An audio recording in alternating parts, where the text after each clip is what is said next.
Muito bem. Palavra de Deus. Lucas capítulo 19, verso 11.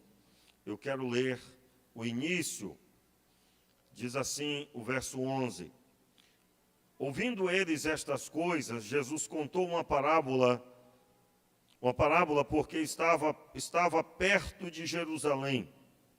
E pensavam que o reino de Deus havia de manifestar-se imediatamente. Disse ele: certo homem nobre partiu para uma terra distante, para tomar para si um reino e depois voltar. Chamando 10 servos seus, deu-lhes 10 minas e disse-lhes: negociai até que eu volte. Os habitantes daquela terra, porém, o odiavam e mandaram após ele representantes, dizendo: não queremos que este reine sobre nós.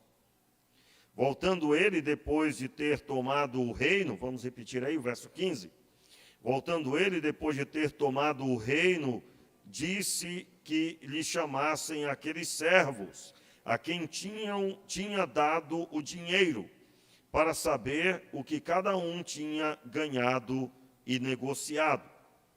Veio o primeiro e disse: Senhor, a tua mina rendeu 10 minas. Respondeu-lhe, bem-aventurado, bem és, servo bom, porque no mínimo foste fiel, sobre 10 cidades governarás. Somente até aí eu gostaria de que você, ouvindo a sua voz, lesse novamente o verso 17. Respondeu-lhe: bem-aventurado, servo bom, porque no mínimo foste fiel, sobre 10 cidades governarás. Meu Pai, tenha misericórdia de nós, nos abençoe com o entendimento da Tua palavra e que esse entendimento, Senhor, se torne atitudes novas na nossa vida.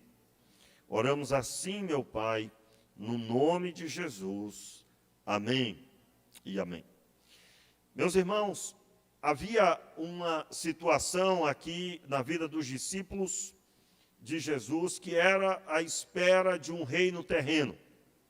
Esperava-se que o Senhor governasse na terra através de Israel, assim como governou com mão forte por meio do rei Davi.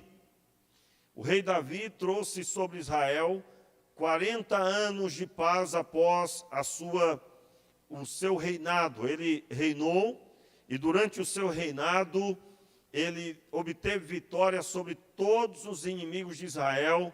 Israel prevaleceu de tal forma que após a sua morte, o seu filho Salomão teve 40 anos de paz e absolutamente não havia nada que se levantasse, ninguém que ousasse se levantar contra Salomão. E nas profecias, até mesmo no próprio texto de Lucas, no começo, o nascimento de Jesus é o cumprimento de profecias à luz do reinado do rei Davi. Só que a diferença é que o reinado de Jesus não teria fim. Quando Deus levantou Davi, e levantou ele de forma tal que um menino pequenino, novo, que ninguém daria absolutamente nada. Aliás, quando ele foi lutar com o gigante Golias, ele recebeu indagações de grande peso de humilhação. Quando Davi estava com seu cajado de pastor e com 5 pedras e uma funda, o gigante Golias disse: olha, sou eu algum cão para vires a mim com paus e pedras? E aí você já conhece a história. Aquele zombador, adorador de outros deuses, ele caiu por terra, perdeu para um garoto, que na verdade Deus estava mostrando que não é a força do homem, mas é o poder dele na vida do homem que faz a diferença.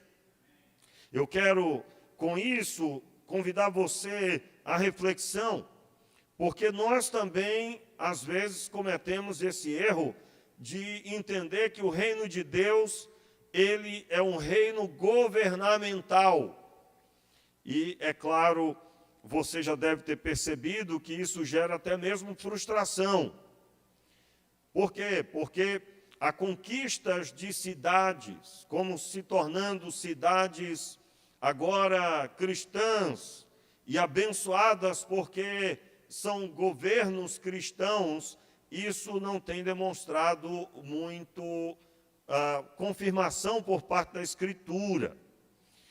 Eu não sei se você sabe, mas existe quem creia que Deus deseja que conquistemos cidades. Mas, na verdade, o Evangelho, ele vai se manifestar no mundo do coração do homem, na amplitude do coração do homem, e Deus deseja governar neste coração. E, é claro, Deus governando no coração deste homem, desta mulher, então, aonde ele estiver, ele será sal e luz do mundo. Mas o reino governamental, com a marca de Deus, não pode se esperar pelos crentes. Os crentes não podem esperar isso, porque o reino é um reino manifesto nos corações dos homens. Em outras palavras, naquele tempo, eles esperavam um Messias, um rei que iria tomar o governo de Israel e, na semelhança do rei Davi, iria governar e pôr por terra todos os seus inimigos, em especial os romanos. Na época, os romanos governavam. E aqui no versículo 11, é exatamente isso que é dito. Jesus havia ouvido o que eles pensavam e ouviu várias coisas, e Jesus, por causa disso, contou uma parábola, porque estava perto de Jerusalém e pensavam que o reino de Deus havia de manifestar-se imediatamente. Para você entender melhor isso, como isso era muito forte na vida dos discípulos, mesmo Jesus já tendo morrido e ressuscitado, isso ainda era forte. Abra sua Bíblia aí rapidamente, no texto de Atos dos Apóstolos, no capítulo 1. Atos dos Apóstolos, capítulo 1, você conhece o texto, mas eu gostaria de ler. O texto diz assim, no capítulo 1,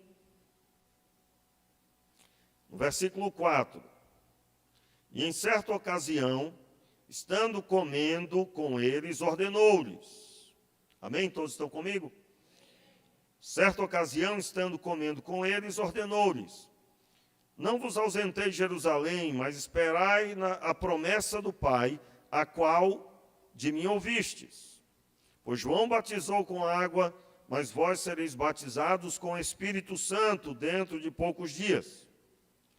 Aqueles que se haviam reunido perguntaram-lhe: Senhor, restaurarás tu neste tempo o reino a Israel? Releia aí, meu irmão, ouvindo a sua voz.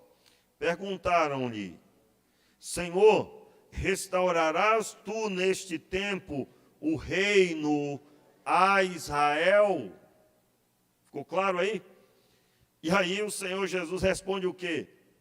Ele lhes disse: não vos importa saber os tempos ou as épocas que o Pai determinou pelo seu próprio poder.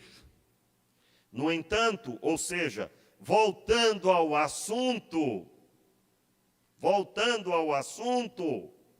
no entanto, recebereis poder ao descer sobre vós o Espírito Santo, e sereis minhas testemunhas, tanto em Jerusalém como em toda a Judéia e Samaria e até os confins da terra. Eu quero deixar claro aqui, irmãos, porque não vai que alguém entende errado, né, o que eu estou pregando.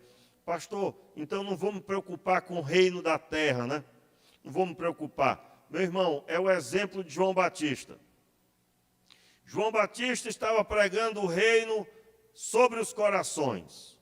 Arrependei-vos, pois. E as pessoas vinham para se arrepender de seus pecados e serem batizadas. E quando ia passando Herodes, que ao que dá a entender o texto, ele vinha para ouvi-lo também, ele denunciava o pecado. Ele denunciava declarando: não te é lícito possuir a mulher de teu irmão. Ou seja, você está em adultério. Aqui para deixar claro, né, irmãos, porque a Bíblia é muito atual. Nós vivemos um tempo onde parece que o que é dito lá fora não pode ser confrontado pela igreja atual. Isso é uma coisa do passado. No passado podia, hoje não. Eu estou dizendo isso porque quando eu falei aqui que o reino não é um reino político, alguém pode entender, não se envolva com política. Quando, na verdade, a política do nosso tempo, o Herodes do nosso tempo, o governo do nosso tempo, se você é um profeta de Deus, você tem que continuar denunciando o pecado.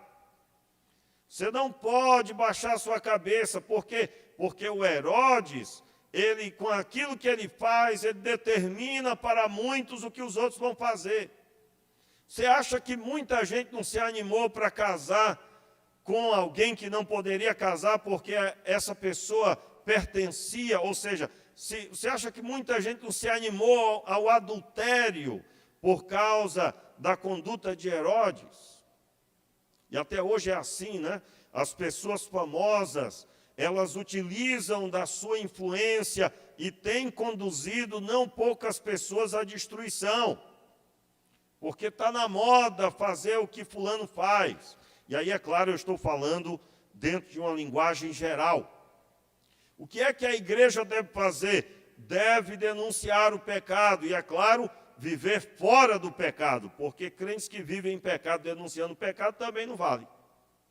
Não é?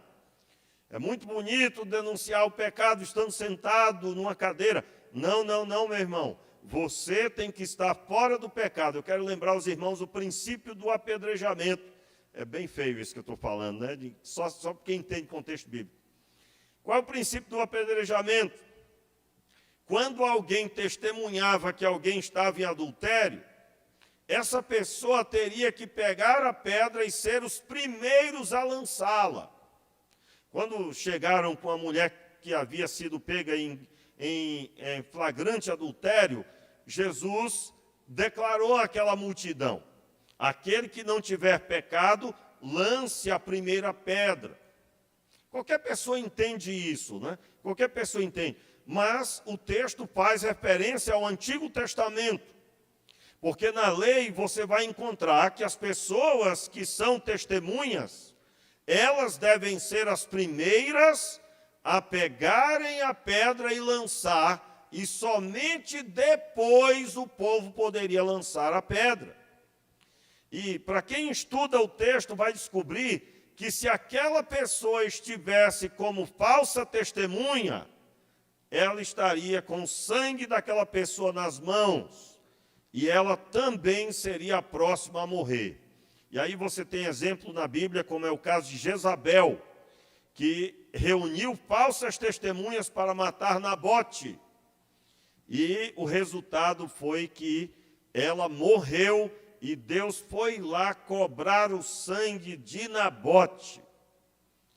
Ou seja, quando Jesus disse, quem não tiver pecado, lance a primeira pedra, ele estava dizendo, vocês sabem que para estar aqui denunciando essa mulher, primeiro tem que ser verdade.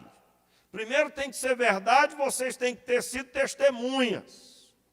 E vocês sabem que se isso não é verdade, e vocês não são testemunhas, vocês não deveriam estar aqui. E a segunda verdade é que se você não estiver sem pecado, você não pode lançar a pedra. Irmãos, eu me lembro quando eu estudei isso a primeira vez, impactou a minha vida no Antigo Testamento, quando li na lei. Você que não gosta de ler a lei, você está perdendo, viu? Você que não gosta de ler, quanto mais estudar, você está perdendo, porque tem muito material para você aprender. E eu me lembro quando eu estudei, em outras palavras, é uma coisa tão séria que, em outras palavras, Deus é testemunha se você está ali corretamente.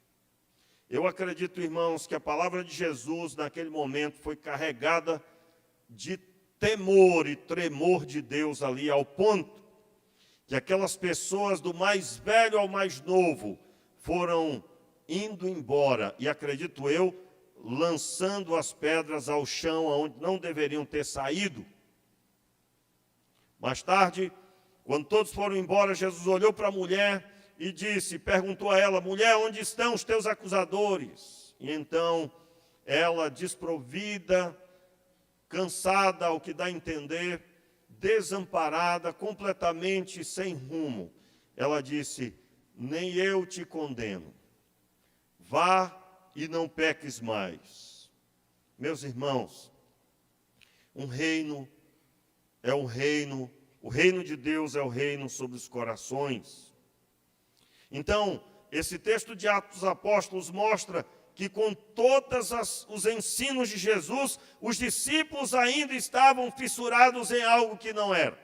Isso, de certa forma, consola o meu coração, meus irmãos, porque quantas vezes eu penso que as minhas ovelhas, elas estão ouvindo tudo que prego, estão entendendo tudo que ensino, e lá na frente eu descubro que a pessoa não sabe e não entendeu.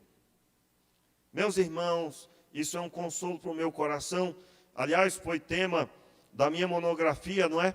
Essa dureza do coração dos discípulos, aonde o judaísmo impregnou suas vidas de tal forma que eles só se libertaram disso conforme Deus foi se manifestando, Jesus foi trazendo sobre eles a realidade de seus corações.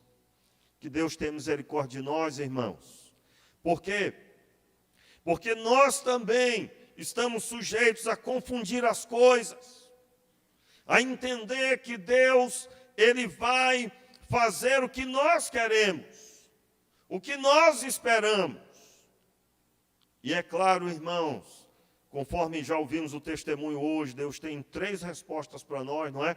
E uma delas foi citada. Muitas vezes a resposta de Deus é não, meus irmãos. E como não pode gerar dor no nosso coração? Como pode gerar? Graças a Deus, porque Deus, com sua graça e misericórdia, nos conduz.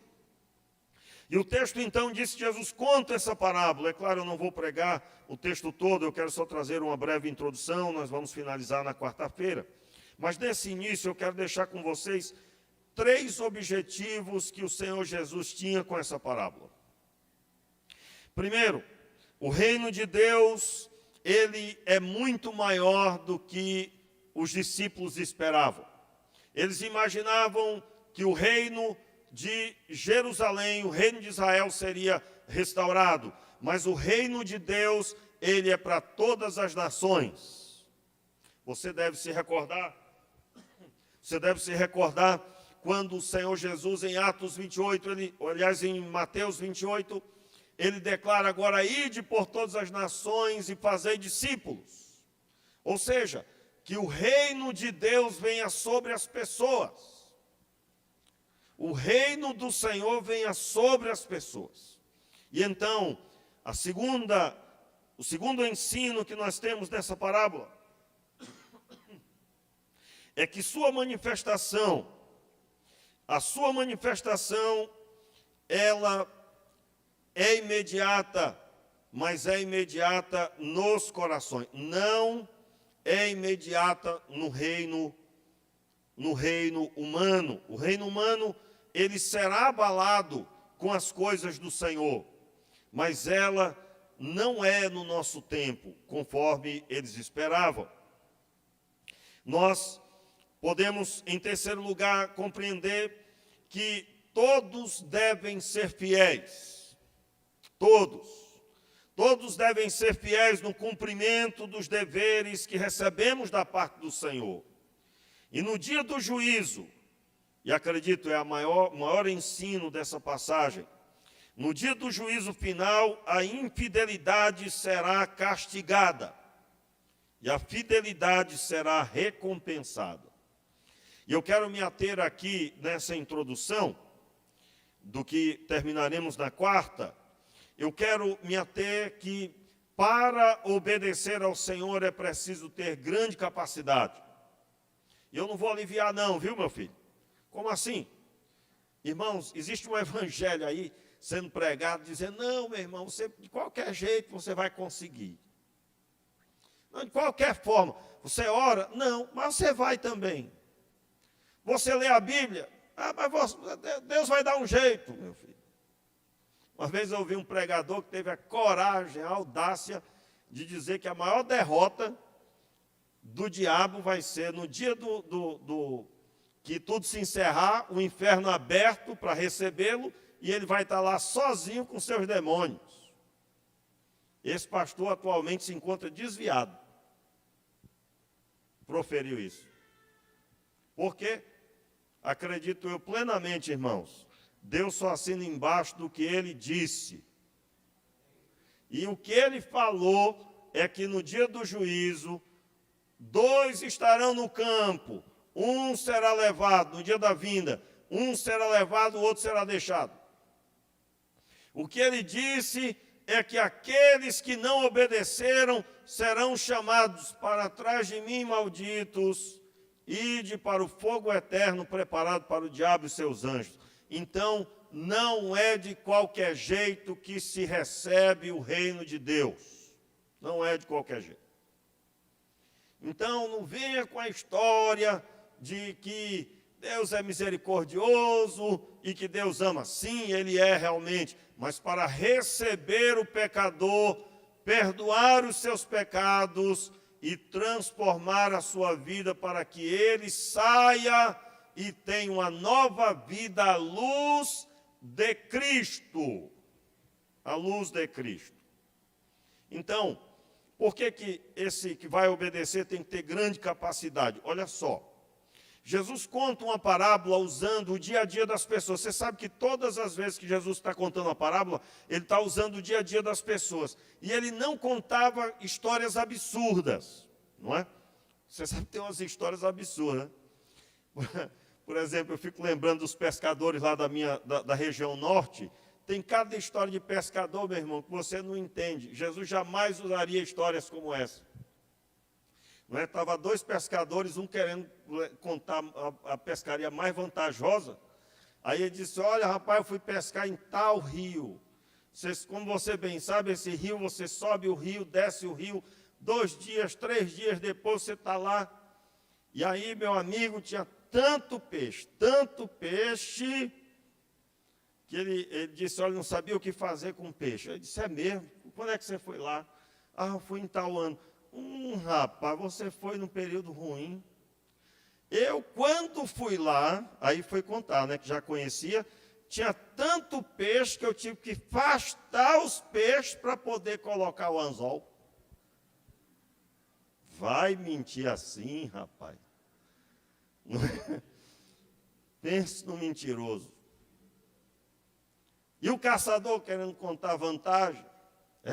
Irmãos, eu vou lhe dizer uma coisa, eu conheço a figura que contou essa história, eu fiquei assim olhando e digo, rapaz, que Deus converte seu coração. Aí ele disse, rapaz, fui caçar, e aí quando eu cheguei lá, acertei como é que chama? Um animal, uma cutia, se eu não me engano. Aí eu olhei a cutia, corri, fui agradecer, caí em cima do jabuti. Quando eu levantei as mãos para agradecer, fechei as mãos, porque nas minhas mãos veio o nambu. Nambu é uma ave que voa, o gosto é de galinha, irmãos, muito bom. E que tem na região norte. Ele teve a coragem de contar uma história como essa. Jesus jamais contaria uma parábola no norte, né? Se ele estivesse ali contando uma história dessa, porque essas histórias são absurdas. São absurdas. Bem, você já acordou? Não é? Hoje eu vou ouvir, né? Mas, irmãos, as parábolas eram contadas com a realidade do dia a dia das pessoas. E a realidade do dia a dia das pessoas era essa aqui. Olha só. Uma pessoa recebia dinheiro e ele podia negociar e obter recurso multiplicadamente com isso. E aqui ele recebeu uma mina. O primeiro deles recebeu uma mina.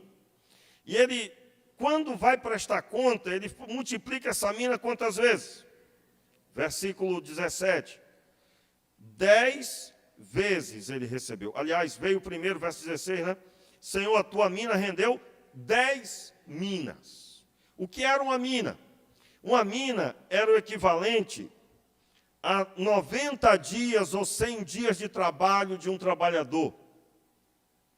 Cerca da capacidade de trabalho de 3 meses, alguns vão dizer 90 dias, outros vão dizer que eram 100 dias de trabalho.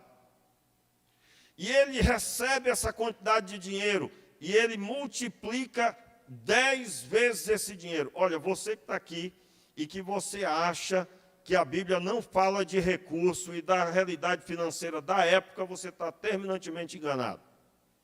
Esse é um exemplo disso.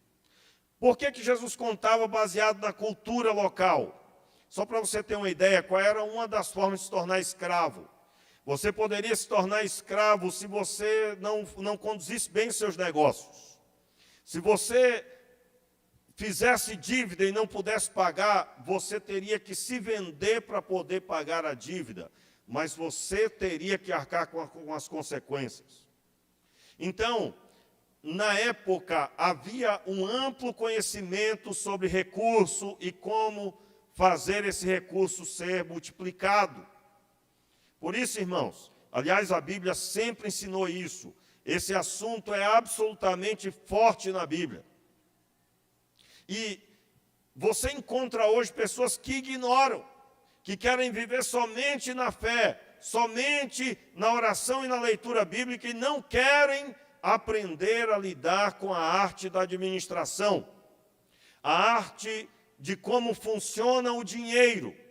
Para você ter uma ideia, na Bíblia, uma construção só poderia ser feita se você tivesse todo o recurso para construir. Uma família só poderia ser formada se você soubesse que pode agora arcar com os gastos de uma casa. Isso o texto de Provérbios deixa muito claro. Aliás, o texto de Provérbios deveria ser lido pelos nossos jovens pelo menos uma vez por mês, durante uns 3 meses, e depois você dá uma dosagem pelo menos uma vez a cada 2 meses. Pelo menos durante um ano. Porque há uma escassez de conselho. Conselho. Hoje de manhã eu estava falando sobre isso, quando eu disse que uma das maiores derrotas da nossa geração é quando se uniu jovem com jovem. Por quê? Porque todos querem se assemelhar a um grupo, querem participar de um grupo, quando na realidade bíblica os jovens, eles caminhavam com os anciãos, as crianças, eles andavam com os adultos, e assim era gerada uma mentalidade de sabedoria.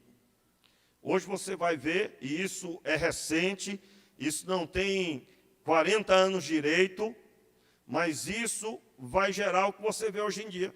Você vai encontrar jovens que não sabem absolutamente nada a respeito da responsabilidade de como conduzir a vida, como trabalhar, como lidar com problemas, como resolver conflitos. Mas se você procurar o que ele sabe sobre como curtir a vida adoidado, ele sabe. Não o que é essencial. Você pode renovar isso, você pode restaurar isso. E isso começa em casa, quando seus filhos aprendem que você é o primeiro amigo dele, você mãe, você pai, você é o primeiro e principal amigo dele. E assim, gerando neles a mentalidade. Por que eu estou tocando nesse assunto? Porque na parábola de Jesus, se ela não fosse um cotidiano da época, as pessoas iam dizer: Jesus está contando uma história sem sentido. Quem já viu um homem receber 90 dias de trabalho em dinheiro e multiplicar 10 vezes? Isso não existe. Mas não, meus irmãos. Quando Jesus contou isso, todo mundo disse: ah, sim, eu entendo, é verdade. Claro. Opa, quer dizer então que aquilo que se recebe do mestre tem que ser multiplicado. Irmãos, observe bem. Se você entregou sua vida a Jesus e você continua com a mesma capacidade quando você entregou a vida a Cristo, você está sem multiplicação. Se você só consegue suportar a sua vida espiritual e se alguém te pedir oração, você pede para procurar outra pessoa, você recebeu de Deus uma capacidade que não foi multiplicada. E é claro, eu estou dizendo que Jesus está contando essa parábola dizendo, assim como nessa história, esses homens receberam dinheiro, algo de valor, e isso não poderia ter ficado parado. Assim é o que Deus entrega nas nossas mãos. Meus irmãos, o Senhor Deus entregou em Cristo Jesus o Espírito Santo para vir morar dentro de nós e a sua palavra em nossos corações e em nossas mãos. E isso precisa ser multiplicado. Minha pergunta é para você, você já leu o Novo Testamento e o Antigo Testamento? E se a sua resposta foi sim, você já estudou o Antigo Testamento e o Novo Testamento? Se não, meu irmão, você está recebendo a direção de como você vai multiplicar o que Deus te dá. E não é os outros que vão fazer isso, não é a EBD é apoio, não é o culto de quarta ou de quinta. O culto de quarta, aliás, de quarta e domingo, não é a ênfase, é apoio para a sua vida, porque você terá que pegar a Bíblia e você que vai ter que ler, é você que vai ter que orar, é você que vai ter que se derramar diante de Deus, e Deus vai multiplicando o que Ele te entregou. O que Ele injetou em sua vida é precioso e vai ser cobrado um dia. Quantas pessoas você ganhou para Cristo? Quantas pessoas você ajudou? Porque o que você recebeu é poder de Deus para a salvação de todo aquele que crê. Meus irmãos, quando a parábola foi contada, ela foi dada a pessoas de capacidade. Todos os dois primeiros que falam são aprovados, e o último é reprovado, e o que foi reprovado é o que guardou a mina. Você imagina, guardado por uma pessoa, 100 dias de trabalho, parado ali. O texto cita banco, o texto cita juros, e ele não fez nada, mas sobre isso eu vou falar mais na quarta-feira, tem muito assunto aqui, tem muito material, e eu não quero perder de percorrer com você. Mas hoje à noite, o chamado do Senhor é que Ele vai recompensar os fiéis. Sim, vai. Mas Ele vai também chamar para juízo e castigo os infiéis. Não importa, meu irmão, se você faz parte desta ou daquela igreja. Não importa quanto tempo você tem na igreja, importa a sua obediência. Pastor, mas é pela graça. Sim, meu irmão, se é pela graça, então você não tem só uma mina a mais. Você tem muitas coisas para contar. E muitas experiências com Deus que geraram o que Ele te deu ser multiplicado. Como está a sua vida espiritual? Como está o desempenho seu na obra do Senhor? Que o Senhor Deus tenha misericórdia de nós e nos dê a graça de sermos encontrados fiéis. Fique de pé no seu lugar e vamos orar. Em nome de Jesus, feche os teus olhos. Você que está aqui hoje, e você precisa de uma decisão diante do Senhor, precisa tomar uma decisão. Eu vou levar a sério a obra do Senhor. Feche os seus olhos e ore. Em nome de Jesus. Se você deseja se arrepender dos seus pecados, e entregar a sua vida ao Senhor, se arrependa em oração agora. E diga, Senhor, eu preciso na minha vida. Eu preciso. Senhor, no nome de Jesus, eu oro pedindo, Senhor, que o Senhor tenha misericórdia de nós. E que toda visão inadequada sobre o reino do Senhor seja dissipada da nossa vida. Que todas as manifestações que são necessárias em nós, as manifestações do Senhor, elas aconteçam em nossas vidas e nos conduzam, Senhor, para uma vida vitoriosa na missão que o Senhor nos deu. Senhor, tenha misericórdia. Tenha misericórdia. Nos ajude, Senhor, a crescer na fé, a termos a maturidade esperada por Ti. Nos ajude, Senhor, a compreender a seriedade das coisas do Senhor. Nos livra, Senhor, de termos uma visão errada de Ti. Oramos assim, meu Pai, no nome de Jesus.